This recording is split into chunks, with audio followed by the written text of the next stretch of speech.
Hi, my name is Sahira, and welcome to my online belly dance studio. Welcome back. Today we're going to be looking at the figure eight of the hips, both in a forward and in a backwards direction.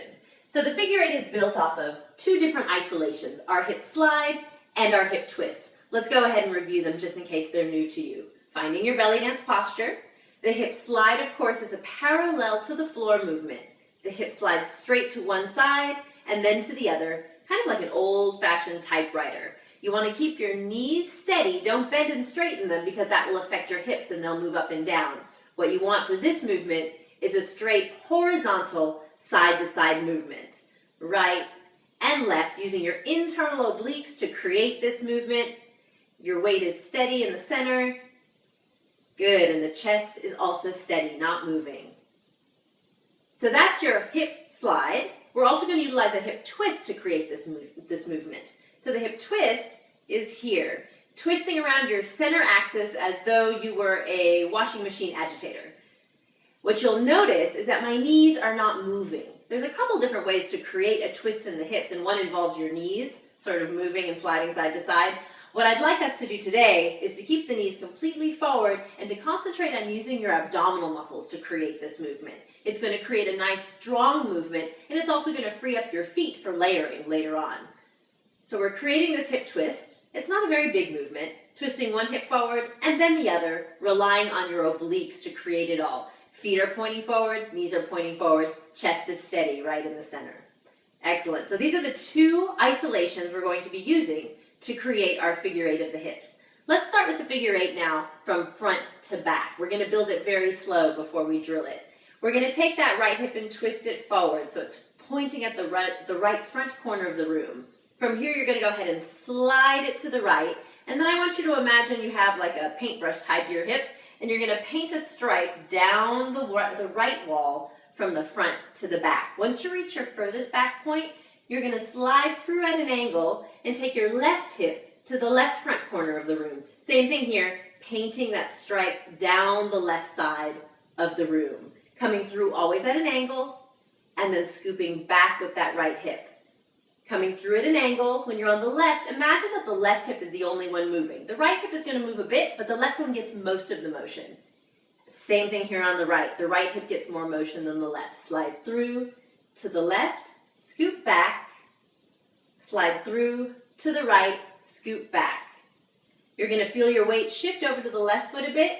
As you go to the left, slide through to the right, scoop back. Try to keep your chest as steady as possible facing the mirror. You can use your arms. If your arms are nice and strong and you imagine that arm carriage coming from your back, it's going to help you keep centered in the chest. Let's do a couple more a little faster. Right scoop back, left scoop back. Right scoop back, left scoop back. Let's do two more in this direction. And last one here.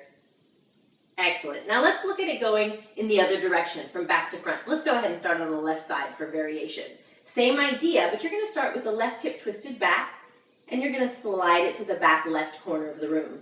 From here, you're going to paint that stripe from the back to the front of the room. When you get to your furthest point front, and not until then, you're going to slide through at an angle.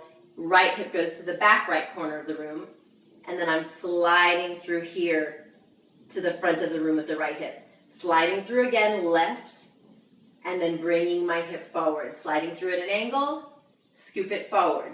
This movement, just like the twist and the slide, is totally parallel to the floor. So I want you to concentrate on keeping the knees soft, but not actually bending and straightening them for any reason. When you bend and straighten your knees, your hips react, and we want to keep the hips parallel to the floor.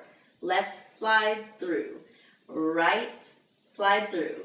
Here's left, slide through. And right, slide through. Left and right. Let's do one more each side. Left and right. So this is a horizontal figure eight, backwards and forwards. Let's go ahead and try it with music.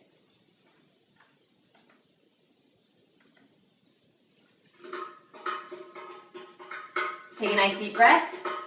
Find your dance posture, starting with the right front to the back.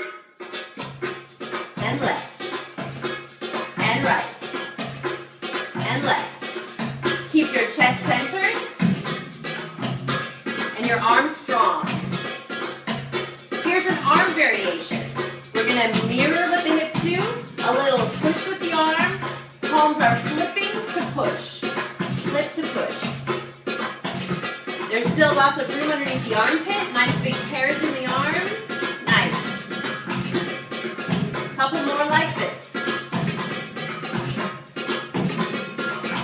Awesome. Bring the hands back up to second. Speed up the hips. We're going right and left. Right and left. Keep the chest steady.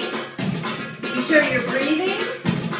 Really feel those oblique muscles engaging to create this movement. Hips are parallel to the floor.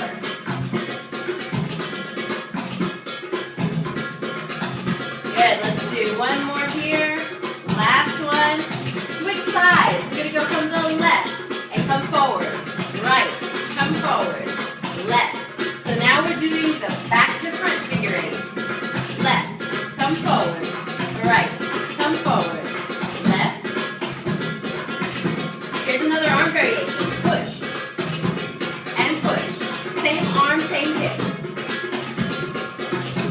Nice strong arms like we're pushing through heavy water. Couple more here. Last one.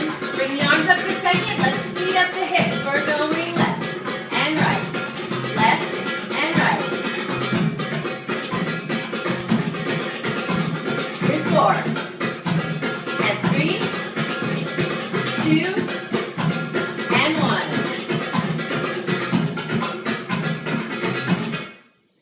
And that is your horizontal figure eight, front and back. Thank you for joining me. See you next time.